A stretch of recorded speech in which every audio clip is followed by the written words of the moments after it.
Subscribe कीजिए मेरे YouTube channel को ताकि मेरे वीडियो आपके पास आसानी से पहुंच पाए। हाय दोस्तों, हमारे इस चैनल पर आपका हार्दिक स्वागत है। आज हम बात करेंगे मनुष्य के मन की। मनुष्य का मन अनंत संभावनाओं की परतें, और इसको समझने के लिए आपको ये वीडियो अंत तक समझना पड़ेगा, तभी आप अपने मन को समझ पाएंगे। तो हेलो दोस्तों, आप मेरे इस चैनल को सब्सक्राइब भी कीजिएगा। और अब मैं ये वीडियो शुरू करता हूँ। इस पृथ्वी पर मौजूद सभी जाति, सर्वाधिक विशिष्ट जाति मनुष्य की होती है, ये हम सभी लोग जानते हैं। ये विशिष्टता मनुष्य के 2 हाथ, 2 पैर, चेहरे आदि शारीरिक उपलब्धियों के कारण नहीं है, परंतु ये विशेषता मनुष्य के मन की है, मस्तिष्क की है, जिसमें अनंत के रहस्य को जान पाने की क्षमता है, शक्ति है। मनुष्य का मन और मस्तिष्क, सामान्यतः हम मन और मस्तिष्क यानी अपने माइंड को एक ही मानते हैं, जबकि ऐसा नहीं होता। हम उनके अलग अलग स्वभाव से परिचित होने के कारण उसकी शक्ति तथा कार्य प्रणाली से अनजान है। मनुष्य का मन यानी माइंड और मस्तिष्क यानी ब्रेन भिन्न होते हुए भी एक दूसरे के साथ में सामंजस्य पूर्वक कार्य करते हैं।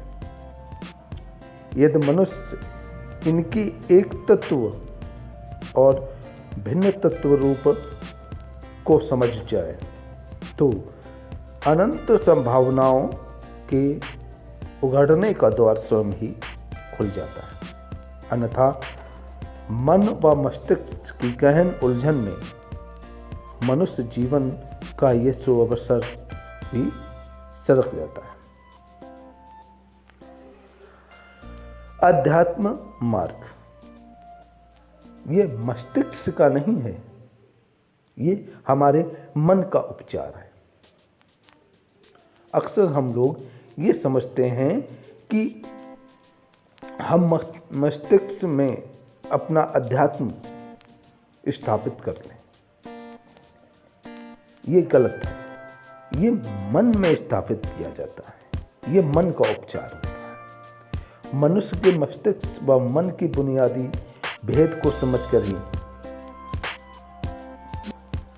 हमारा जो भावातीत ध्यान है वो मन के स्तर का उपचार करता है, और उस उपचार में मनुष्य का मस्तिष्क तर्क संगत और भावना युक्त होकर सहयोग करता है, और तब मन मस्तिष्क की इस जुगलबंदी से ही ब्रह्म की अनंतता में प्रवेश कर पाना संभव हो पाता है।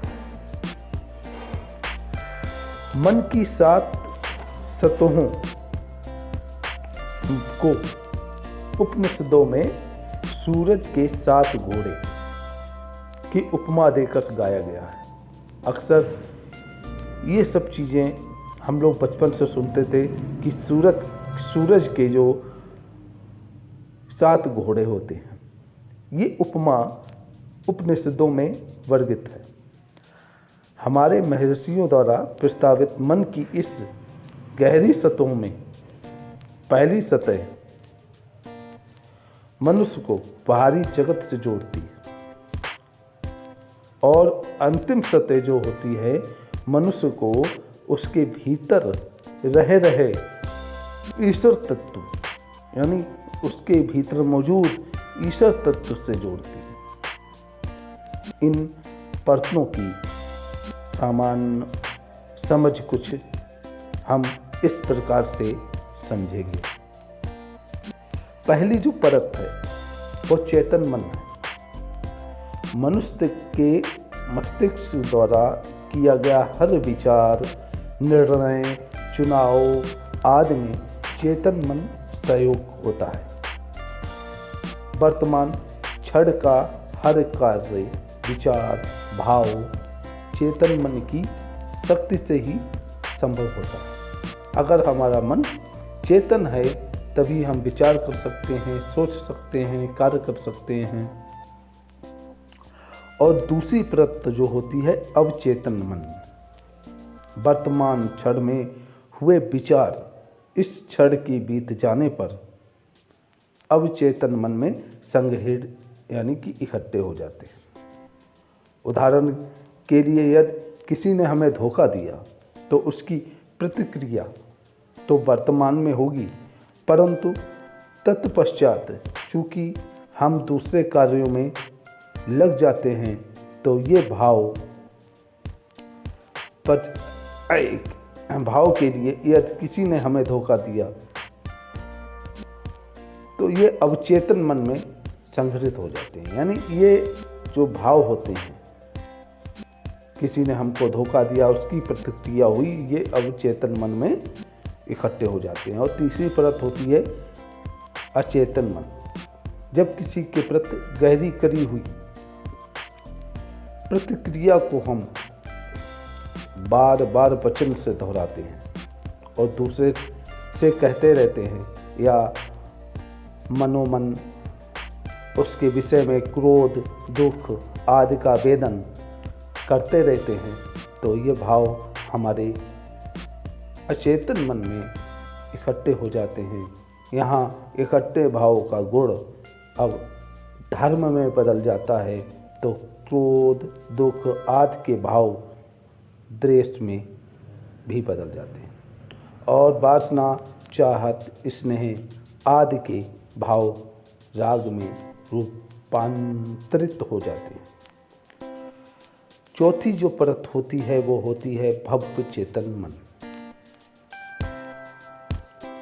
जब भी बालक पैदा होता है तो इस भव्य चेतन मन की विस्तृत अवस्था में ही जन्म लेता है। यहाँ की संपूर्ण चेतना प्रेममयी होती है और इसलिए बालक प्रेम की भाषा समझता है और जीवन के लिए जो आधारभूत होता है उसकी उसे चाहत होती है। और उस आधार के नहीं मिलने पर मन में पूर्व इकट्ठे क्रोध आदि के संस्कार उछलते हैं जो पुनः चेतन, अवचेतन और अचेतन मन पर छाया चित्र छोड़ जाते हैं। इस प्रकार इस जीवन में यह सिलसिला आरंभ हो जाता है। पांचवी परत सामूहिक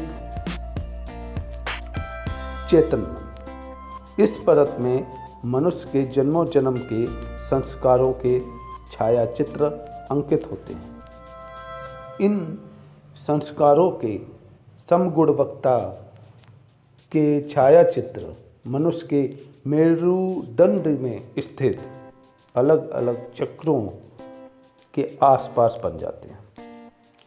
जब योगिक साधना से इन चक्रों को सशक्त व सक्रिय किया जाता है तो इन संस्कारों की गहनता कम होने लगती है और इस प्रकार से हमारा सामूहिक चेतन मन जागृत होता है और मन की और अधिक गहरी परतों से संबंध बनाने के लिए सक्षम हो जाता है। छठी परत स्वाभाविक मन। स्वाभाविक मन को ही हृदय कहा जाता है। मनुष्य के भीतर जब यह सतह जागृत होती है तो हृदय का निर्माण हुआ, ऐसा अध्यात्म में कहा गया। निष्काम कर्म और विवेक की पृष्ठभूमि पर ही अध्यात्म हृदय का निर्माण होता है जो मन की अंतिम परत को जानने में सक्षम होता है। सातवीं परत परम मन। मन की अंतिम परत परम मन को ही आत्मज्ञानी मनीषियों ने आत्मा को कहा है। आत्मा की शुद्धतम अवस्था जो स्वयं ही ईश्वर है, उसका अनुभव परम मन में होता है। साधना पथ का अंतिम लक्ष्य ही स्वयं में रह रहे ईश्वर तत्व का अनुभव करना है। मन की गहन परतों की यात्रा, देह से देहातीत अवस्था में प्रवेश। मनुष्य इस जीवन की सफलता ही तब है जब मन की इन परतों में यात्रा करते हुए हम परम मन यानी कि अपने ईश्वर तत्व का अनुभव कर लें। इसी यात्रा को करने के लिए भावातीत ध्यान की परम आवश्यकता है। जो व्यक्ति भावातीत ध्यान का अभ्यास निरंतर करता रहता है, वो मन की इन परतों को खोलता हुआ चला जाता है और ईश्वर तत्व या शांति के क्षेत्र में प्रवेश कर जाता है और ब्रह्म में लीन हो जाता है। आपको ये मेरा वीडियो कैसा लगा और ये जो संदेश था वो कैसा लगा, आप कमेंट बॉक्स में ये ज़रूर बताइएगा और मेरे इस चैनल को सब्सक्राइब भी कीजिएगा, वीडियो को लाइक तथा शेयर भी कीजिएगा। मिलते हैं नेक्स्ट वीडियो में, तब तक के लिए जय गुरुदेव।